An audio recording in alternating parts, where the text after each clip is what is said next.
Francisco Cândido Xavier e Valdo Vieira, Mecanismos da Mediunidade, 11º livro da coleção A Vida no Mundo Espiritual, ditado pelo Espírito André Luiz, capítulo 11, Onda Mental. Onda hertziana. Examinando sumariamente as forças corpusculares de que se constituem todas as correntes atômicas do plano físico, podemos compreender sem dificuldade, no pensamento ou radiação mental, a substância de todos os fenômenos do espírito a expressar-se por ondas de múltiplas frequências. Valendo-nos de ideia imperfeita, podemos compará-lo de início à onda hertziana, tomando o cérebro como sendo um aparelho emissor e receptor ao mesmo tempo. Pensamento e televisão. Recorrendo ainda a recursos igualmente incompletos, recordemos a televisão, cujos serviços se verificam à base de poderosos feixes eletrônicos devidamente controlados. Nos transmissores dessa espécie, é imperioso conjugar a aparelhagem necessária à captação, transformação, irradiação e recepção dos sons e das imagens de modo simultâneo. De igual maneira, até certo ponto, o pensamento, a formular-se em ondas, age de cérebro a cérebro, quanto a corrente de elétrons, de transmissor a receptor em televisão. Não desconhecemos que todo espírito é fulcro gerador de vida onde se encontre. E toda espécie de vida começa no impulso mental. Sempre que pensamos expressando o caminho íntimo da ideação e na palavra, na atitude e no exemplo, criamos formas, pensamentos ou imagens moldes que arrojamos para fora de nós pela atmosfera psíquica que nos caracteriza a presença.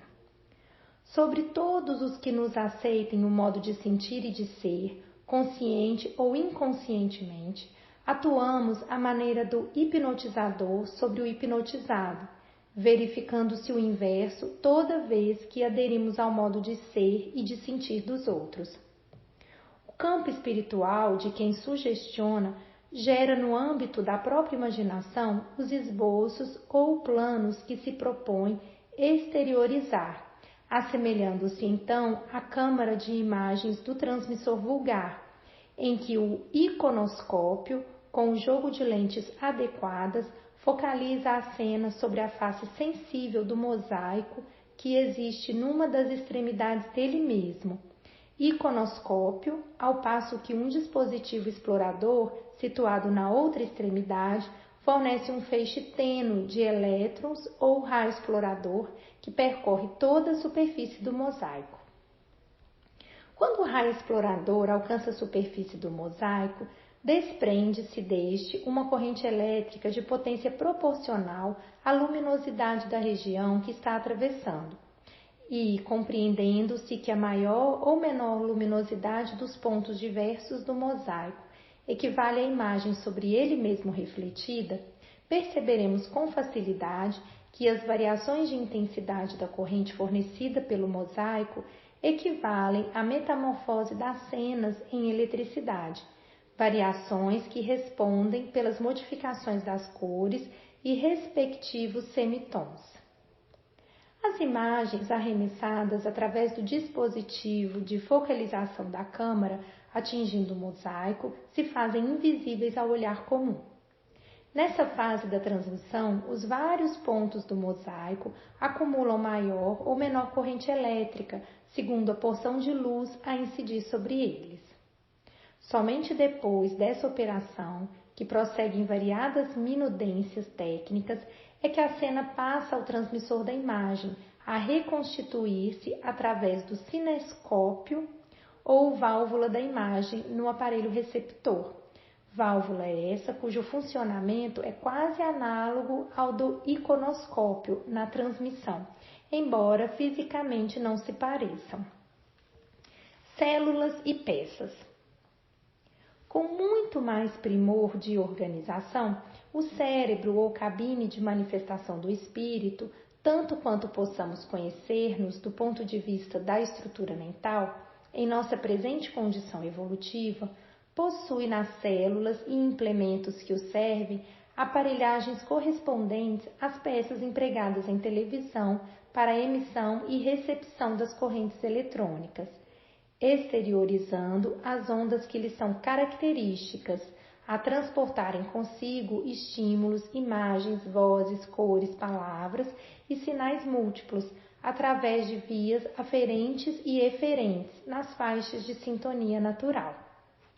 As válvulas, câmaras, antenas e tubos destinados à emissão dos elétrons, ao controle dos elétrons emitidos, à formação dos feixes corpusculares e respectiva deflexão vertical e horizontal, e a operações outras para que o mosaico ou espelho elétrico forneça os sinais de vídeo, equivalentes à metamorfose da cena em corrente elétrica, e para que a tela fluorescente converta de novo os sinais de vídeo na própria cena óptica, a exprimir-se nos quadros televisionados, configuram-se admiravelmente nos recursos sensíveis do cérebro, sistema nervoso, plexos e glândulas endócrinas, enriquecidos de outros elementos sensoriais no veículo físico e psicossomático, cabendo-nos ainda acentuar que a nossa comparação peca demasiado pela pobreza conceitual, porquanto em televisão, na atualidade, há conjuntos distintos para emissão e recepção, quando o espírito, na engrenagem individual do cérebro, conta com recursos avançados para serviços de emissão e recepção simultâneos. A alavanca da vontade. Reconhecemos que toda criatura dispõe de oscilações mentais próprias, pelas quais entra em combinação espontânea com a onda de outras criaturas desencarnadas ou encarnadas, que se lhe afinem com as inclinações e desejos, atitudes e obras no quimismo inelutável do pensamento. Compreendendo-se que toda partícula de matéria em movimentação se caracteriza por impulso inconfundível, fácil ser-nos-á observar que cada espírito, pelo poder vibratório de que seja dotado, imprimirá aos seus recursos mentais o tipo de onda ou fluxo energético que lhe define a personalidade, a evidenciar-se nas faixas superiores da vida, na proporção das grandezas morais do ponto de vista de amor e sabedoria que já tem acumulado em si mesmo.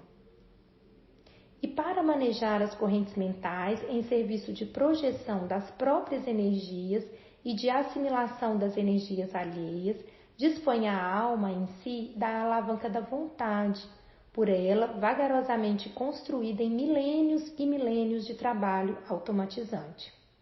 A princípio, adstrita aos círculos angustos do primitivismo, a vontade, agarrada ao instinto de preservação, faz do espírito um inveterado monomaníaco do prazer inferior. Avançando pelo terreno inicial da experiência, aparece o homem qual molusco inteligente, sempre disposto a fechar o circuito das próprias oscilações mentais sobre si mesmo, em monoideísmo intermitente. Vontade e aperfeiçoamento. A memória e a imaginação ainda curtas limitam a volição do homem à simples tendência, que no fundo é aspecto primário da faculdade de decidir. Ele mesmo opera a retração da onda mental, que o personaliza, repelindo as vibrações que o inclinem ao burilamento sempre difícil e à expansão sempre laboriosa, para deter-se no reino afetivo das vibrações que o atraem, onde encontra os mesmos tipos de onda dos que se lhe assemelham, capazes de entreter-lhe a egolatria no gregarismo das longas simbioses em repetidas reencarnações de aprendizagem. A civilização, porém, chega sempre. O progresso impõe novos métodos e a dor estilhaça envoltórios. As modificações da escolha acompanham a ascensão do conhecimento.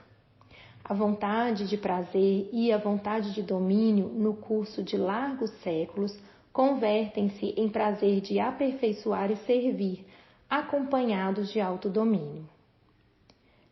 ciclótron da vontade.